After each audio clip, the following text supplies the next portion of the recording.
하나님을 사모하는 마음을 허락하여 주셔서 귀한 성전에 나와서 주님을 경배하고 찬양하며 하나님의 말씀을 사모하게 해주신 주님 감사합니다. 이 시간에도 하나님의 말씀을 통하여서 하나님의 뜻을 잘 깨우치는 귀한 시간 되게 하여 주시옵소서. 모든 말씀을 십자가에 달리신 예수님 이름으로 기도합니다. 아멘. 제가 어저께 그 제목을 용모가 변화된 하나님의 아들 이렇게 주보에 나갔습니다. 근데 그걸 조금 바꿀게요. 하나님과의 교제가 나을 것 같아요. 하나님과 교제입니다. 지금은 이제 사순절 기간이죠. 네, 사순절 기간입니다. 사순절 기간은 우리는 이제 다 사역자니까 너무나 잘 알고 있습니다. 자세한 얘기는 안 했고요. 저는 이 사순절 기간을 어저께 말씀을 묵상하면서 우리 그리스도인들에게는, 크리스천들에게는 내가 하나님을 영접한 후로부터 하나님 나라에 갈 때까지가 사순절 기간이다. 그런 생각이 들더라고요. 네. 우리가 이 세상을 살아가면서 성도로 산다는 것은 우리가 하나님, 하늘나라의 원리로 사는 거잖아요. 그런데 사실 이 땅은 세상의 원리로 살아가고 있고, 그러다 보면 성도는 어쩔 수 없이 고난과 역경의 삶을 살 수밖에 없는 존재입니다. 그래서 크리스찬들은 인생 전체가 사순절인 것 같습니다. 오늘 본문을 통하여 이 사순절 기간 고난을 어떻게 이길 것인가, 한번 또 이 고난을 이기기 위해서는 어떤 원동력이 필요할 것인가를 한번 본문을 통해서 한번 묵상하고 생각하는 시간이 되면 좋겠습니다. 자, 본문입니다. 마태복음 9장 28절입니다. 자, 이 말씀을 하신 후 이렇게 시작됩니다. 본문의 말씀은. 이 말씀은 28절 이전이죠. 28절 이전에 뭐라 나오냐면 예수님께서 인자의 죽음, 그 다음에 3일 뒤에 다시 살아날 것, 그리고 제자도의 삶, 즉 자기는 부인하라, 그리고 자신의 십자가를 지어라, 그리고 복음을 위해서는 목숨까지도 내놓아라라는 가르침. 그 말씀을 하신 후 8일 뒤에 이제 베드로와 요한과 야고보를 데리고 산에 올라가죠. 이 산은, 변화산은 정확하게 무슨 산이라 정해져 있지는 않습니다. 그런 학자들은 이것을 헤르몬 산이라고 비중을 많이 두고 있습니다. 다른 산도 있는데 비중을 헤르몬 산, 가이사 빌립보의 가차용 거리에 있는 헤르몬 산을 변화산으로 주장하는 추세입니다. 예수님께서는 베드로와 요한과 야고보를 데리고 산에 올라가죠. 예수님이 제자 많이 있었지 않습니까? 12제자가 있었고 70인 제자가 있었습니다. 그런데 왜 하필이면 베드로와 요한과 야고보만 데려갔을까요? 베드로는 모든 제자들의 수혜자입니다. 제자들을 대표하고 또 초대교회에 많은 영향력을 끼친 사도입니다. 그리고 요한은 사도들 중에 제일 끝까지 남아서 복음을 전파했죠. 그리고 반모섬에서 요한계시록을, 그리스도 하나님께부터 요한계시록을 계시받아 기록하였습니다. 그리고 야고보는 12제자 중에 최초로 순교를 했습니다. 이렇게 세 명은 특별한 사명을 갖고 있었어요. 특별한 사명을 갖고 있다는 얘기는 특별한 고난이 있다는 얘기죠. 이 고난에 필요한 것이 무엇일까? 그래서 하나님의 능력을 체험하는 것입니다. 눈으로 보는 것이죠. 이들은 당시는 깨닫지 못했지만 예수님께서 십자가에 돌아가시고 부활 승천한 다음에 이들은 끝까지 자기들의 사명을 잘 감당한 것을 볼 수 있습니다. 예수님께서 이제 기도를 합니다. 기도를 하는데 이제 변화가 생기죠. 어떤 변화가 있냐면 이제 용모가 바뀌죠. 용모가 바뀌고 얼굴이 휘어지고. 자, 29절입니다. 기도하실 때에 용모가 변화되고 그의 옷이 휘어져 광채가 나더라. 예수님께서 변화산에서 기도를 할 때 용모가 변화되는 것입니다. 기도를 할 때 하얀 옷이 휘어졌다고 얘기하고 있습니다. 이처럼 기도는 변화를 가지고 있죠. 저와 여러분들이 기도를 통해서 변화가 되지 않습니까? 하나님과 교제를 통해서 우리는 변화가 되는 것을 알 수가 있습니다. 근데 크리스찬인데 변화가 되지 않았다. 한번 체크를 해봐야 되죠. 진정한 크리스찬인가 아닌가. 이처럼 기도는 하나님을 통해서 교제함으로 해서 우리의 인격이 변화되고 우리의 삶의 양식이, 행동이 변화됩니다. 출애굽기 3장, 34장 29절 30절 보면 모세가 시내산에 올라가죠. 그리고 예수님과 함께 40일 동안 지냅니다. 그리고 내려올 때 변화가 있죠. 모세의 얼굴, 피부가 광채가 났다 얘기하고 있습니다. 또한 기도는 응답을 주죠. 확증을 줍니다. 오늘 본문 35절에 보면 하늘의 음성이 들리죠. 음성이 들려서 이는 내 아들 곧 내가 택한 자라 얘기하고 있습니다. 우리가 고난을 당했을 때 기도원에서 기도하지 않습니까? 열심히 기도하죠. 그 응답을 받지 않습니까? 그 응답, 감정 이런 것들이 내가 하나님을 떠나고 싶다든가 내가 신앙이 약간 처져 있을 때 고난을 받을 때 우리는 그 은혜를 생각하면 다 힘이 나죠. 하나님이 나한테 이런 응답을 주셨구나. 저도 그렇습니다. 저는 하나님께 너무 많이 사랑하셔서 많은 체험을 하고 많은 응답 기도를 받았습니다. 그 하나하나 것들이 내가 고난받을 때 내가 조금 슬럼프에 빠졌을 때 힘이 된 거예요. 내가 하나님의 자녀지. 하나님 나를 이렇게 은혜 주셨지. 나를 생명을 거주셨지. 이런 또한 소송에서 이기겠지. 여러 가지를 기억하면서 고난을 이기게 되는 거죠.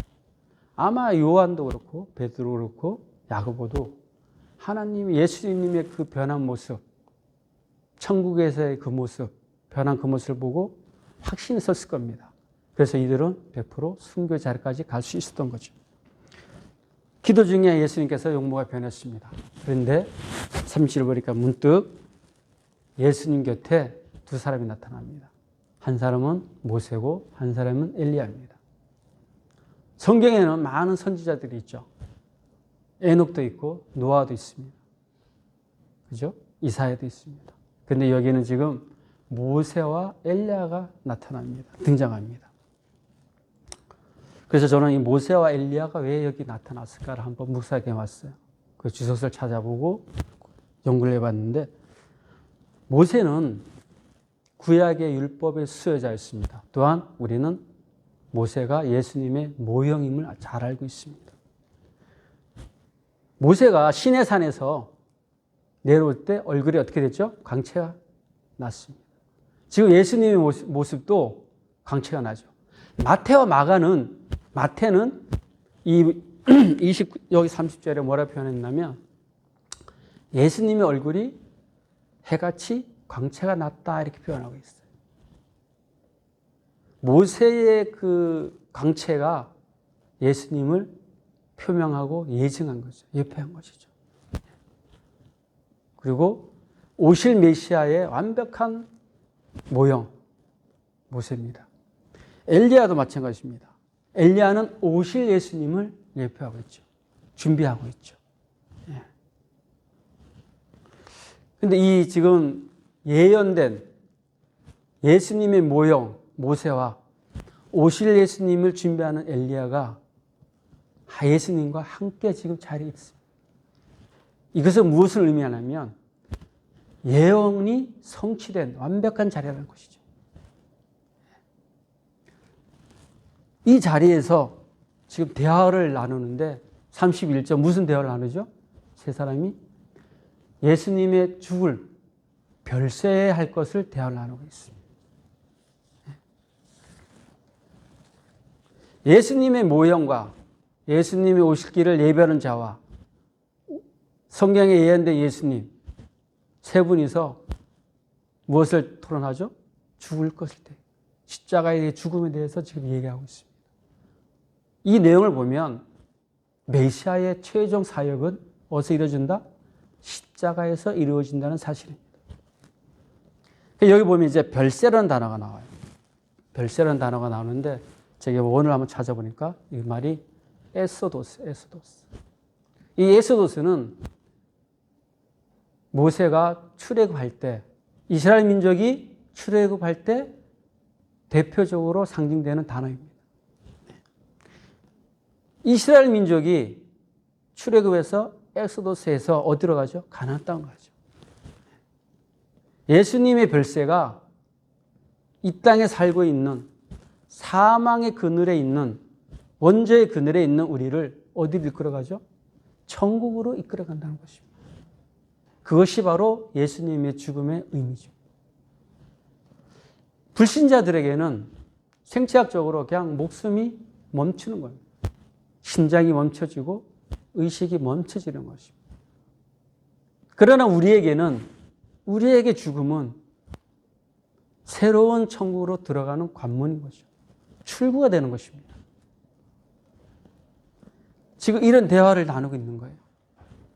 근데 제자들이 30절 보면 제자들이 잠에서 깨어났어요. 기도하다가 잠에서 깨어난 거예요. 이 제자들은 참 잠이 많은 것 같아요. 그죠?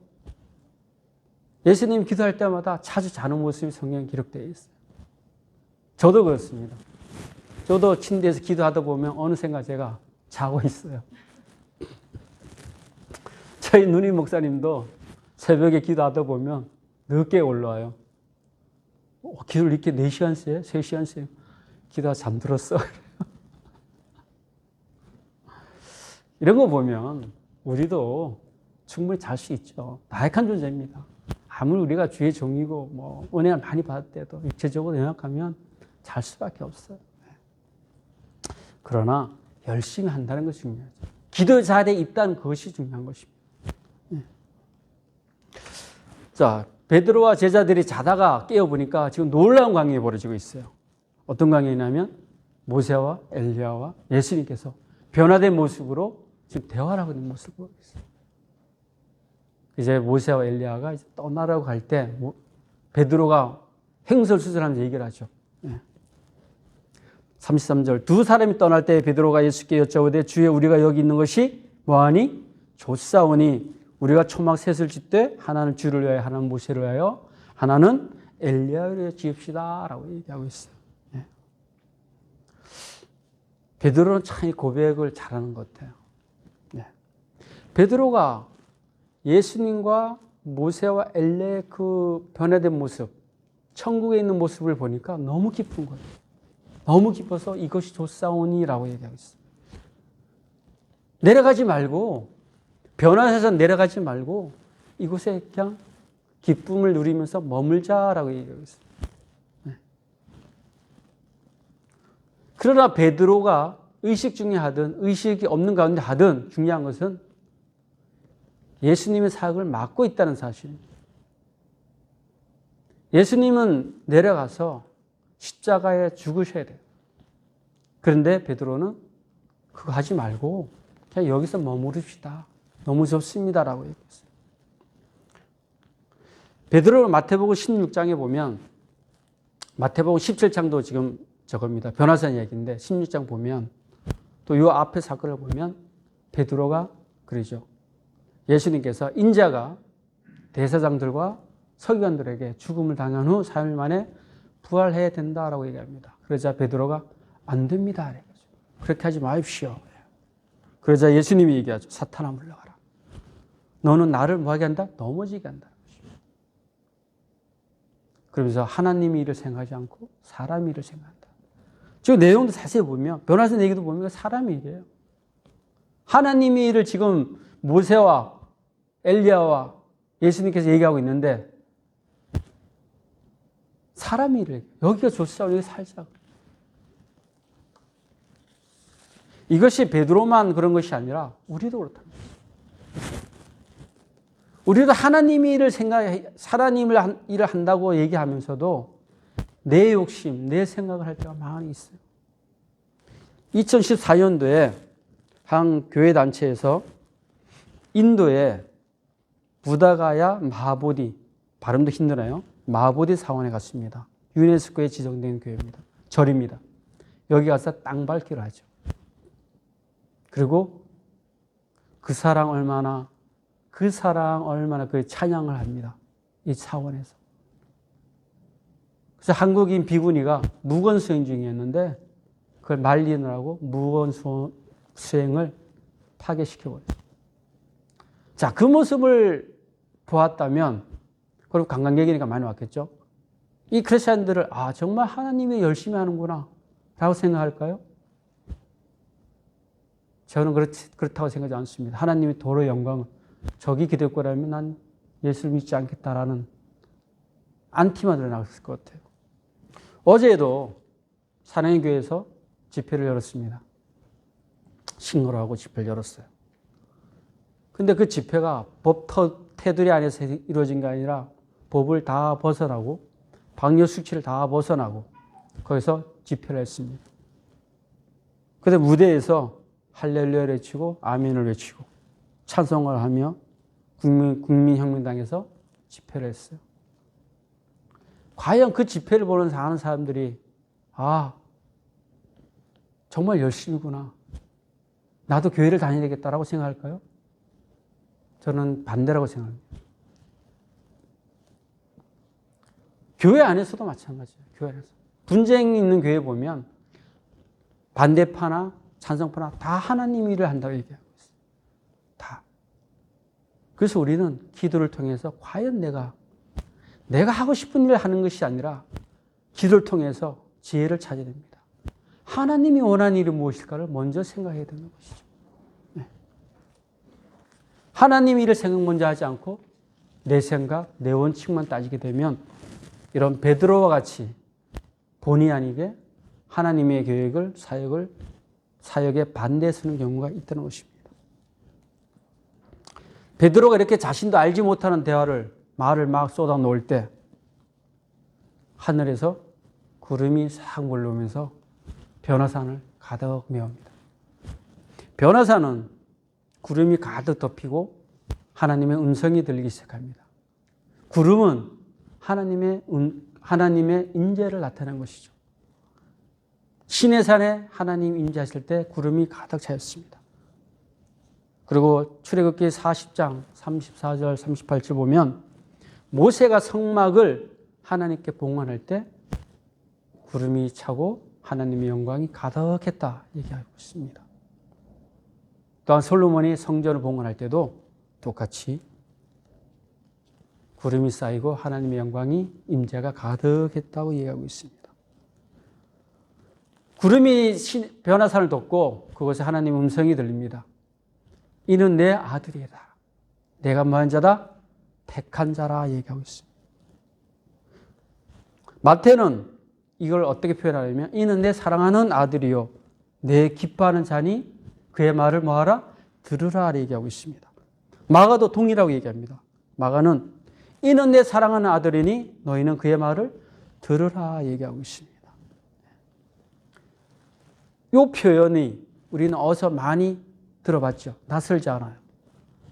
예수님께서 세례 요한에게 세례를 받으신 후에 땅으로 무트로 올라오실 때 마태복음 3장 16절에 이는 내 사랑하는 아들이요 내 기뻐하는 자니라 이렇게 얘기했어요.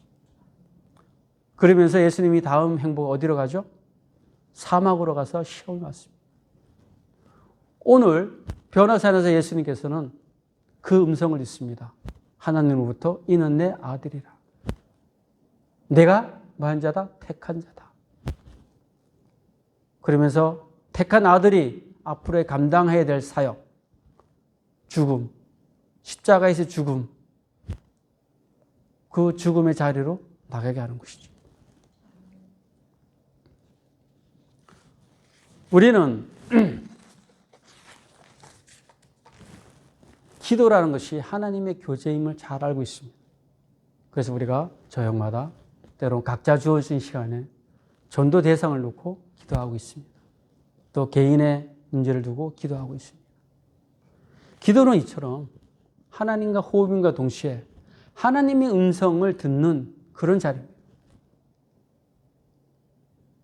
모세가 시내산에서 40일 동안 하나님과 있으면서 하나님의 음성을 들은 것처럼 엘리야가 호렙산에서 하나님의 미세한 음성을 들은 것처럼 저와 여러분도 기도를 통해서 하나님의 음성을 듣고 하나님이 원하시는 사역이 무엇인지, 하나님이 원하시는 우리의 삶이 어떤 것인지를 다시 생각해 보는 시간이 됐으면 좋겠습니다.